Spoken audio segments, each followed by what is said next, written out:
Hey guys! So today we're going to have music class in my music room at my house. So here I am with all of my instruments and my piano. But I'm super excited about today's lesson because today we are going to be making another instrument at home. Today we're going to try to create a xylophone.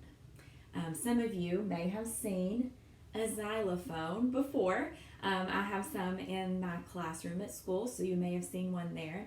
The xylophone actually belongs in the percussion family because in order to make a sound on the xylophone, you've got to take a stick or a mallet and you have to hit or strike one of the bars. And when you do that, that is what creates the sound.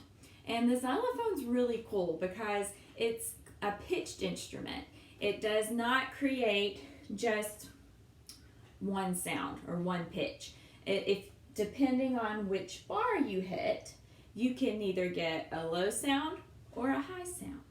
So if I play on the xylophone down here where the bars are long, I get a low sound. And if I play up here where the bars are short, I get a high sound. Why? Why is it that these bars, just because they're bigger, make a different sound than these bars that are shorter? And that goes back to a little bit of science. So let's talk just a little bit about why do small instruments make high sounds and big instruments make low sounds.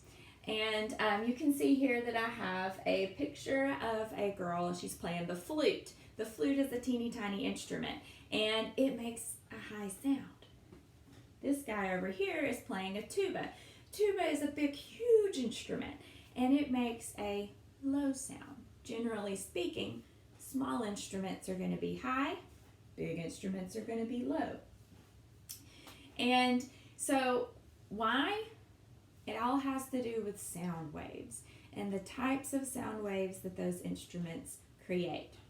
So the way sound is produced, let's take this ukulele. To make a sound on this ukulele, I have to take my finger and I pluck one of the strings. When I pluck that string, it's going to vibrate.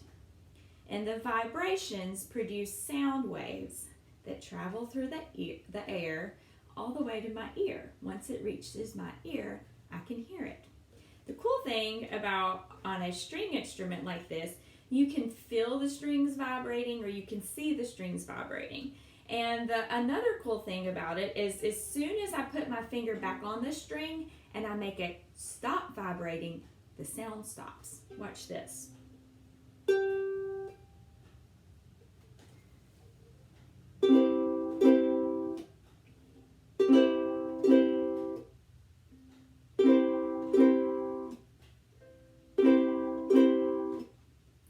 So as long as the strings are vibrating, I hear sound. As soon as I stop the vibrating, the sound stops. So different kinds of instruments are going to make the different kinds of sound waves.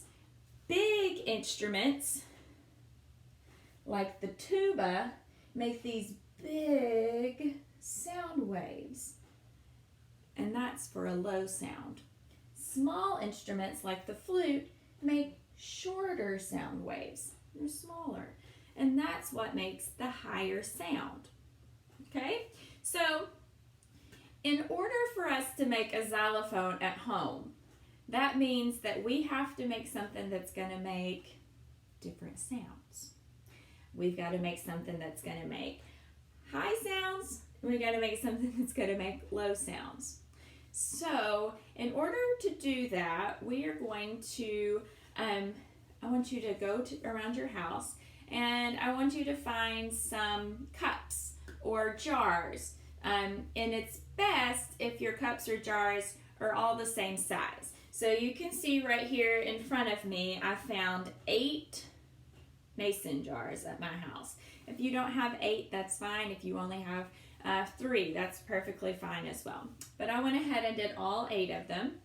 And once you get your 8 jars, put them out in a row like this, and then you're going to start putting water in the jars. Okay, so you can see in this jar right here, I filled it all the way up to the top. And as I go across, I put a little less water in each jar. So from here to here, there's less water. From here to here is less, less, even less, even less, even less, all the way until my jar is completely empty. Now, the amount of water that is in my jars is going to determine if I'm going to get a high sound or a low sound. So let's make a prediction. Let's try to figure out, before I even play them for you, let's see if we can figure out, is this jar on this side going to make a high sound or a low sound? And is this jar on this side going to be higher or lower than this one? What do you think? Think about how the big instruments make the lower sounds, and then the small instruments make the smaller sounds. Think about how this jar has a lot of water in it, and this jar doesn't have any water. If you think that this jar is going to make the lower sound, you might be right. Let's listen and see if that's right. So I'm going to use a wooden spoon today to play on my jars, and I'm going to very lightly tap. Not going to hit my jars hard because they are glass and they could break. So I'm going to very gently tap on my jars. So let's listen and see. See if this one sounds different now. This one has a much higher sound than this one. Now I'm going to start on this side and play each jar all the way to the top. And you should be able to hear how each jar sounds just a little bit different.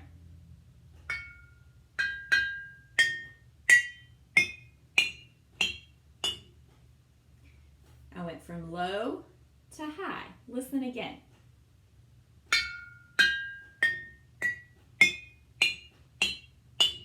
It even sounds like a xylophone.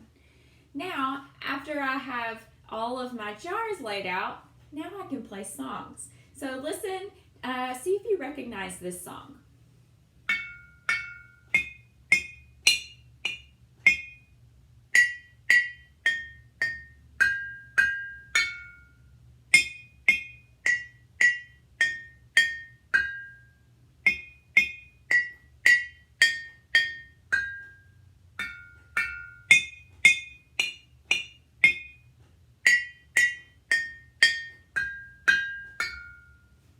Do you know what that song is? It's Twinkle, Twinkle, Little Star. Let's do another one. Listen to this one.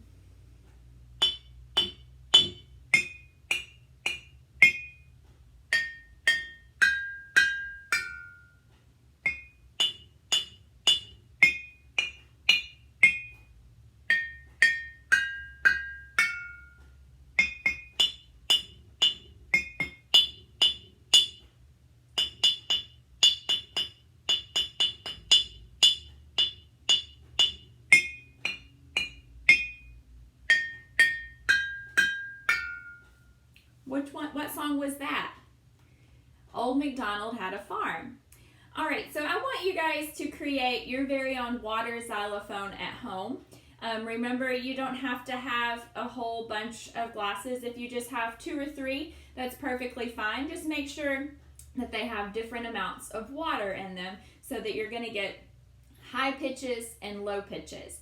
After you've created your water xylophone, play a song for me. Video yourself and then upload that video into my Seesaw classroom. I cannot wait to hear what kind of beautiful music you guys make with your water xylophone.